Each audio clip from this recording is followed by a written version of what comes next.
As-tu déjà entendu parler de Baalbek? Pour beaucoup, ce n'est qu'un ancien site au Liban. Pour ceux qui l'ignorent, c'est ici que se trouvent certaines des plus grandes pierres utilisées dans de nombreux bâtiments anciens à travers le monde. Ce sont des blocs aussi lourds que 10 baleines bleues et, selon un calcul rapide, chacun pèse près de 1000 à 2000 tonnes. Et ce qui est encore plus surprenant, c'est comment ils ont pu construire des bâtiments à l'époque avec ces pierres si lourdes. Comment ont-ils déplacé et placé ces blocs si précisément sans grue ni machine moderne?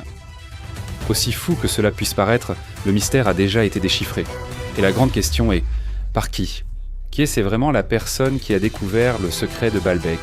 Et c'est ce que nous allons découvrir. Mais avant de commencer, n'oubliez pas d'aimer et de vous abonner.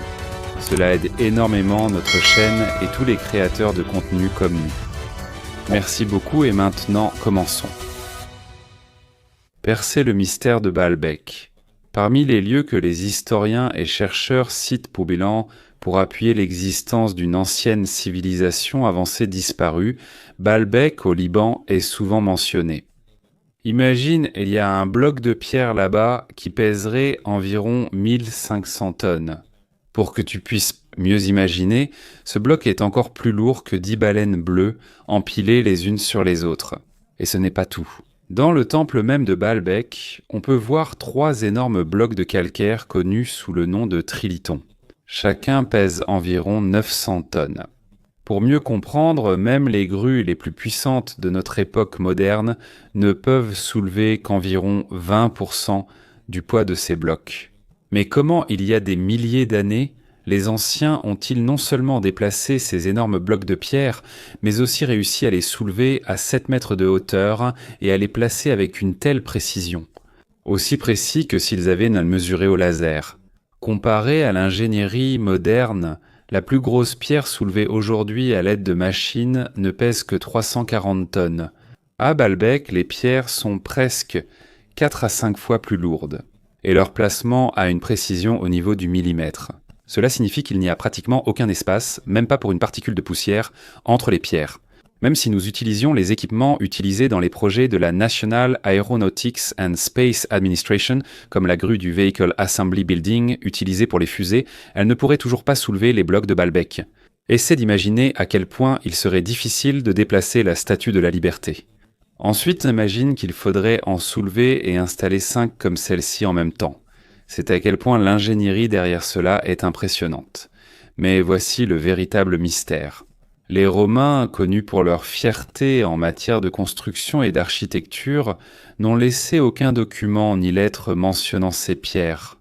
Rappelle-toi, c'est la même civilisation qui a documenté chaque aqueduc qu'ils ont construit, ainsi que leurs colisées et leurs arcs à Rome. Ils aiment se vanter de leur réalisation. Mais quand il s'agit de Baalbek, qu'ils appelaient Héliopolis, ou la Cité du Soleil, ils n'ont laissé aucun enregistrement concernant les énormes pierres de fondation. Ce silence est alarmant, parce que s'ils étaient vraiment les constructeurs, pourquoi n'y a-t-il aucun enregistrement? Il n'y a qu'une seule question logique ici. Peut-être qu'en arrivant, les Romains ont trouvé les pierres déjà là, et il est possible qu'ils aient simplement construit leur temple sur des fondations plus anciennes qu'eux. C'est comme si tu construisais un gratte-ciel moderne sur une ancienne structure dont tu ignores l'identité du constructeur d'origine. Ainsi, de nombreux historiens et chercheurs ont des avis divergents. Certains disent que cela n'a pas été construit par les Romains, mais par une civilisation plus ancienne qui possédait des techniques et des connaissances complètement perdues dans l'histoire. C'est la raison pour laquelle Baalbek n'est pas simplement un site archéologique, mais l'un des plus mystérieux. Ce débat est important en histoire et en ingénierie. En fait, presque tous les aspects de Baalbek représentent un grand défi pour ce que nous savons sur la construction ancienne. Cela ne peut pas être expliqué simplement par le placement de pierres à l'aide de rouleaux en bois ou simplement par la force humaine. Même la machinerie moderne a du mal à expliquer comment cela a été réalisé. Les 3 blocs principaux, connus sous le nom de trilithons, mesurent 62 pieds pour pain de long, 14 pieds d'eau de haut et 12 pieds d'eau de large. Chacun pèse à partir de 800 tonnes et plus. Et ce qui est encore plus surprenant, c'est qu'ils ne sont pas simplement posés sur le sol. Elles sont placées à 23 pieds de hauteur et assemblées presque sans aucun espace entre elles. Ainsi encore aujourd'hui, ingénieurs, historiens et archéologues restent perplexes et s'interrogent en visitant ce lieu. Comment ont-ils bien pu faire cela ? Et surtout, pourquoi ont-ils choisi des pierres d'une telle taille ? Pourquoi ne pas simplement utiliser des pierres plus petites et plus faciles à transporter ? Qu'est-ce qui les a poussés à accomplir quelque chose qui semble impossible même à notre époque ? Baalbek n'est pas seulement une question d'histoire. C'est la preuve que, parfois, nos ancêtres ont accompli des choses qui dépassent notre imagination et notre compréhension. S'il y a une question qui revient sans cesse à propos de Baalbek, elle est simple mais troublante. Qui l'a vraiment construit ? En raison de l'immensité et du poids des pierres utilisées, il n'est pas surprenant que cela ait donné naissance à toutes sortes de théories. Des légendes de géants aux histoires de créatures qui viendraient en soi-disant d'un autre monde. Selon les anciennes croyances, on dit que Caïn, le fils d'Adam maudit par Dieu, aurait erré et ordonné la construction du temple à Baalbek. Il existe aussi une légende selon laquelle Nemrod, le roi associé à la tour de Babel, aurait utilisé les Néphilim, ou les géants mentionnés dans les anciens écrits, pour soulever et placer ces énormes pierres. Pour d'autres, cela constitue une indication claire de la présence d'êtres mystérieux que nous ne connaissons pas vraiment. Mais à l'époque moderne, la théorie mêlée de science-fiction est devenue plus populaire. On appelle cela l'hypothèse des anciens astronautes. Selon des auteurs comme Graham Hancock et Zecharia Sitchin, il était impossible pour les anciens de réaliser ce genre de construction avec leurs outils simples. Ainsi, l'explication avancée est qu'il existait une civilisation plus avancée ou bien des êtres extraterrestres venus de l'espace qui leur ont enseigné ou apporté leur aide. Certains ont même fait le lien avec les Anunnaki de la mythologie mésopotamienne, des dieux ou des êtres qui auraient apporté la connaissance à l'humanité. Maintenant, si les pierres sont aussi lourdes et massives, comment les sceptiques ou les scientifiques voient-ils cela ? Pour eux, inutile de laisser l'imagination s'envoler jusque dans l'espace. Selon les archéologues, il se peut que ce qu'ils ont fait ait été extrêmement difficile, mais pas impossible. Les Romains, par exemple, étaient connus pour leur génie en ingénierie.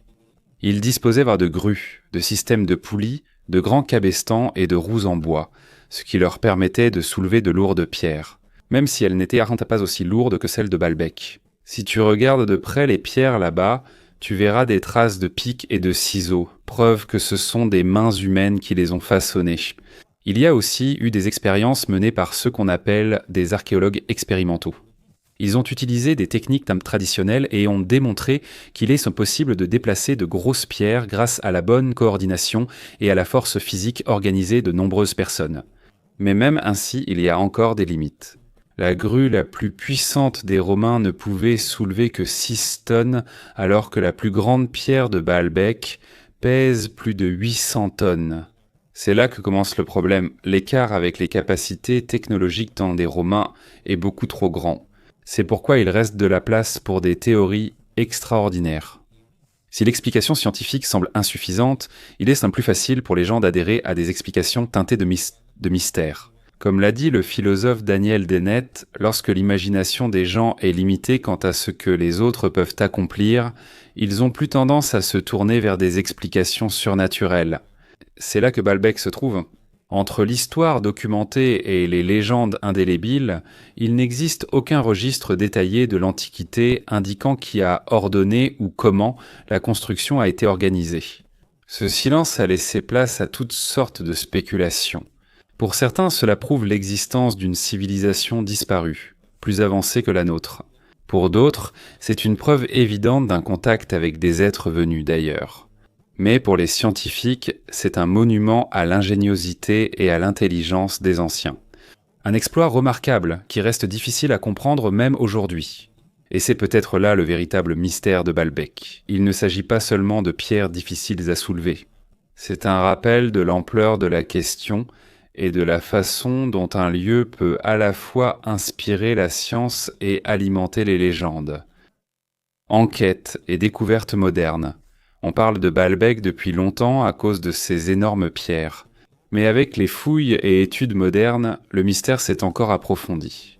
Il ne s'agit plus seulement de savoir comment ils l'ont fait, mais aussi qui l'a construit et quand cela a été érigé. En 1898, l'empereur Guillaume II d'Allemagne a visité l'endroit. La simple visite d'un empereur a suffi à susciter un intérêt qui a conduit à d'importantes fouilles archéologiques. De 1899 à 1904, c'est ici que des preuves plus profondes ont commencé à émerger. Ils ont découvert qu'il existait des traces de vie à Baalbek, remontant jusqu'à l'époque néolithique. Cela signifie que des gens vivaient déjà ici il y a plus de 10 000 ans, bien avant l'arrivée des Romains. Cela signifie que les pierres de fondation et ce qu'on appelle le trilithon pouvaient déjà s'y trouver avant même la conquête totale par Rome. C'est pourquoi les Romains n'ont laissé aucun écrit concernant l'érection de ces pierres. Ils ont sans doute trouvé ces structures déjà là, et les ont utilisées comme base pour leur temple. Au fil des décennies et en 2004, l'Institut archéologique allemand et l'université libanaise se sont associés pour réétudier les anciennes carrières d'où provenaient les frars, d'Otrodentale à les pierres. C'est là qu'ils ont découvert des fragments de poterie perse gravés d'écritures cunéiformes, datant du 6e au 4e siècle avant notre ère. La question est-il possible que les Perses les soient à l'origine de ces grandes structures sortes ? Ils avaient la capacité d'organiser et de construire de grands projets, mais il n'existe aucun document indiquant qu'ils ont effectivement construit Baalbek. Aucun autre site découvert ne prouve qu'ils pouvaient en déplacer des pierres aussi lourdes qu'à Baalbek. Les structures qu'ils connaissaient, comme celle de Persépolis, utilisaient des blocs beaucoup plus petits, généralement entre 1 et 20 tonnes. C'est bien loin du poids de plus de 1000 tonnes des pierres de Baalbek. La question reste, si ce ne sont pas les Perses, alors qui ? Une autre découverte importante a été faite lorsque Margaret Vaness, une chercheuse allemande, a étudié comment les énormes pierres ont été taillées. Elle a remarqué que les anciens bâtisseurs utilisaient les fissures naturelles de la pierre pour la couper plus facilement. La technique était très ingénieuse, ils pouvaient découper d'énormes blocs sans les endommager. Et étonnamment, la même méthode peut également être observée dans d'autres projets romains comme l'aqueduc du pont du Gard en France. Mais le mystère ne s'est pas arrêté. Des plans ont été découverts à Baalbek, gravés dans la pierre. Imagine des plans et dessins gravés directement sur le sol du temple. Selon les fouilles allemandes du début des années 1900, il s'agit de plans détaillés de la cour hexagonale, presque comme des dessins d'ingénierie avec des mesures exactes. C'est la preuve que ceux qui l'ont construit n'étaient pas seulement d'excellents maçons, mais de véritables maîtres planificateurs avec un processus systématique. Et ça va vraiment te surprendre. Lorsque le podium à la fondation sur laquelle reposent les 6 énormes colonnes a été étudié, on a découvert que sa conception et sa méthode de construction étaient presque exactement identiques à l'architecture hérodienne. Le style de pose des pierres est le même, le motif des marges est identique, et même la hauteur de chaque couche de pierre correspond parfaitement. La ressemblance est tellement spécifique qu'il est difficile de dire que c'est simplement un hasard. Tout cela ajoute à l'image complexe de Baalbek. Depuis l'époque néolithique, en passant par les Perses, jusqu'aux Romains et Hérodiens, il semble que chaque civilisation ait apporté sa contribution. Cependant, on ignore toujours qui a vraiment érigé les premiers mégalithes sans fondation. Ainsi, plus d'un siècle après le début des investigations modernes, la même question demeure toujours. Qui avait la capacité de soulever et d'empiler des pierres presque impossibles à son apportée ? Et pourquoi l'ont-ils fait ? Baalbek à travers différentes civilisations. En 1984, l'Organisation des Nations Unies pour l'éducation, la science et la culture a officiellement reconnu Baalbek comme site du patrimoine mondial. Depuis lors, il est devenu un symbole de la valeur inestimable de l'ingénierie ancienne et de l'histoire humaine. Mais en réalité, cela fait des milliers d'années que différentes civilisations admirent et apprécient ce lieu. L'histoire de Baalbek remonte à plus de 11 000 ans. Cela signifie que bien avant la construction des pyramides d'Égypte, il y avait déjà des habitants dans cette région. Les premières communautés de la période néolithique ont choisi cette colline, élevée comme lieu de résidence. Peut-être à cause de la source naturelle présente autour. Une source abondante d'eau, considérée comme sacrée, est à l'origine de son nom Baal-Neb, qui signifie « seigneur de la source ». Vers 3200 avant Jésus-Christ, les Phéniciens sont arrivés.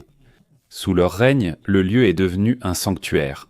Ils ont construit de grands temples pour Kinabaal-Hadad, le dieu du ciel et de la fertilité, et Atargatis, la déesse de l'amour et de la maternité. Des voyageurs venus de différentes parties du monde antique s'y rendaient pour faire des offrandes et prier. Sous le temple romain de Jupiter, il reste encore des traces phéniciennes dans ce temple, preuve de leur influence sacrée. Mais c'est ici qu'un plus grand mystère a commencé à apparaître. Certains chercheurs pensent que les énormes pierres qui composent le Triliton et le mur ouest du site pourraient en être remonter à l'époque des Phéniciens. Si cela est vrai, cela signifierait que cela remonte à 5000 ans. Il y avait déjà des gens capables de déplacer et d'empiler des pierres pesant plus de 1000 tonnes. C'est un exploit qui reste difficile à expliquer même à l'époque moderne.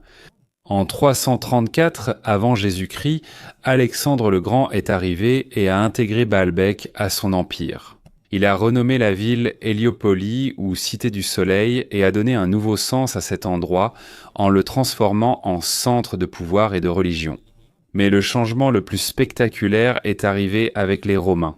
Elle a d'abord été conquise par Pompée le Grand en 64 avant Jésus-Christ, suivi par Jules César en 47 avant Jésus-Christ, jusqu'à ce que l'empereur Auguste fasse officiellement de Baalbek, une colonie en 16 avant Jésus-Christ. Sous Rome, ils ont agrandi le temple, fusionné leur dieu Jupiter avec le dieu local Baal pour créer une divinité qu'ils ont appelée Jupiter-Baal. C'est ici qu'a été construit l'immense temple de Jupiter, suivi du temple de Bacchus commandé par l'empereur Antonin le Pieux et du temple de Vénus érigé par la dynastie des Sévères au IIIe siècle après Jésus-Christ. À l'apogée de l'époque, on pouvait voir des colonnes s'élevant vers le ciel, des sols scintillant sous le soleil et des milliers de fidèles affluents. À l'époque, Baalbek était le centre spirituel, mais l'arrivée du christianisme a tout changé. Lorsque l'empereur Constantin s'est converti au début du IVe siècle de notre ère, la construction s'est arrêtée. L'empereur Théodose était encore plus sévère. Ils ont détruit les autels des dieux païens et transformé les temples en églises. Le temple de Vénus est devenu une chapelle, la cour hexagonale une église. Même l'empereur Justinien a ordonné de retirer les 8 énormes colonnes du temple de Jupiter et de les transporter à Constantinople pour décorer la Hagia Sophia. En 637, il fut conquis par les musulmans. Les temples ont été transformés en forteresses appelées Kalat Baalbek ou Château de Baalbek. Et depuis lors, plusieurs dynasties successives, les Omeyyades, les Abbassides, les Fatimides et les Ayyoubides, ont ajouté leurs propres structures, tours, murs et nouveaux bâtiments. Peu à peu, le lieu est devenu un millefeuille d'histoire où chaque civilisation a laissé sa marque. Mais malgré tous ces changements, la fondation même de tout cela reste un mystère. Qui a été le premier à ériger ces énormes pierres? Aucune civilisation, ni les Phéniciens, ni les Grecs, ni les Romains, ni les musulmans, n'a jamais revendiqué avoir soulevé et empilé ces pierres presque impossibles à déplacer. Baalbek ressemble donc à une scène utilisée pendant des milliers d'années par différents royaumes, empereurs et religions. Mais le véritable architecte de ces fondations reste un mystère. Comment ont-ils pu déplacer ces énormes pierres? S'il y a une question qui hante sans cesse les historiens et les ingénieurs, c'est une question simple mais extrêmement difficile à répondre. Comment les anciens ont-ils pu déplacer des pierres aussi lourdes? La toute première théorie souvent mentionnée est l'utilisation de rouleaux en bois et de rampes. Sur le papier, cela semble logique. On place la pierre sur des rondins pour la faire rouler, tandis que des centaines d'ouvriers la tirent ou la poussent. Cela réduirait la friction et faciliterait le déplacement. Mais lorsque des expériences modernes ont tenté cette méthode, cela a immédiatement conduit à un échec. Un exemple bien connu est Richard Atkinson. C'est un archéologue qui a essayé de déplacer une réplique d'une pierre bleue de Stonehenge. Cette pierre est plus petite que celle de Baalbek. Mais dès qu'ils ont essayé de la pousser vers le haut, elle a soudainement glissé et toute l'opération a failli échouer. Lors d'autres essais, certaines répliques de la statue ont roulé au loin et se sont écrasées au sol. Si des pierres plus petites sont presque impossibles à contrôler, comment alors ont-ils pu déplacer les énormes blocs de Baalbek, qui sont des centaines de fois plus lourds? C'est ici qu'entre en jeu la théorie sur l'ingénierie romaine. Il ne fait aucun doute que les Romains étaient extrêmement doués pour créer des machines. Ils utilisaient des grues avec poulies, treuils et roues à tambour pour soulever des pierres de plusieurs tonnes. Dans des projets comme les aqueducs et les amphithéâtres, ils ont prouvé leur intelligence et leur discipline en matière de construction. Il existe même des dessins et des documents décrivant leurs machines, comme le Trispastos, le Pentaspastos et le Polytène. Des grues raffinées et bien conçues. Mais aussi compétents qu'ils soient, la limite est évidente. Même la grue la plus moderne des Romains ne pouvait soulever que jusqu'à 6 tonnes, alors que les pierres de Baalbek pèsent entre 8 et 1000 tonnes. La différence est énorme. Même en combinant 10 ou 20 grues, il est difficile d'imaginer comment elles pourraient placer un bloc aussi lourd qu'un avion jumbo, puis le soulever encore de 20 pieds et de 3 pieds de hauteur. Certains disent même que certains blocs ont peut-être été fabriqués directement sur le site. En d'autres termes, ils n'ont peut-être pas été transportés de loin, mais plutôt façonnés directement là où ils se trouvent aujourd'hui. C'est possible, mais cela n'explique pas l'alignement exact et l'ajustement parfait des pierres. Tout semble avoir été planifié et mesuré avec une grande précision avant la construction. Il existe aussi des théories sur le système de cabestan, de grandes vis ou poteaux en bois tournés par des hommes ou des animaux pour générer une force de traction très puissante. Même selon les ingénieurs modernes, cela reste insuffisant pour déplacer d'aussi grosses pierres, surtout sur un sol rocailleux ou une rampe ascendante. C'est pourquoi cela reste encore un mystère. Les expériences et les théories sont toutes incomplètes. Elles posent plus de questions que de réponses. Les Romains, connus pour documenter presque tous leurs projets, n'ont même pas mentionné le Triliton ou ses pierres. Leur silence ressemble à une dissimulation délibérée, ou peut-être simplement à la vérité. Ce n'est vraiment pas eux qui l'ont construit. C'est pourquoi certains disent qu'il y avait peut-être une civilisation antérieure avant même l'arrivée des Romains. Une culture qui a pu construire des structures que les autres ne pouvaient pas réaliser. Si des connaissances ou technologies ont été perdues, Baalbek en est une preuve majeure. À ce stade, la question n'est plus seulement de savoir comment ils l'ont fait, mais pourquoi ils ont choisi cette méthode. Pourquoi fallait-il utiliser d'énormes pierres alors qu'ils auraient pu utiliser des pierres plus petites et plus faciles mais plaisantes à déplacer? Pourquoi cette décision dépasse-t-elle la logique d'une construction pratique? Et c'est ici que le mystère de Baalbek s'approfondit à nouveau. C'est une énigme à laquelle, jusqu'à présent, personne ne peut donner de réponse certaine. Mais cela continue d'impressionner et de faire réfléchir aussi bien les experts que les gens ordinaires.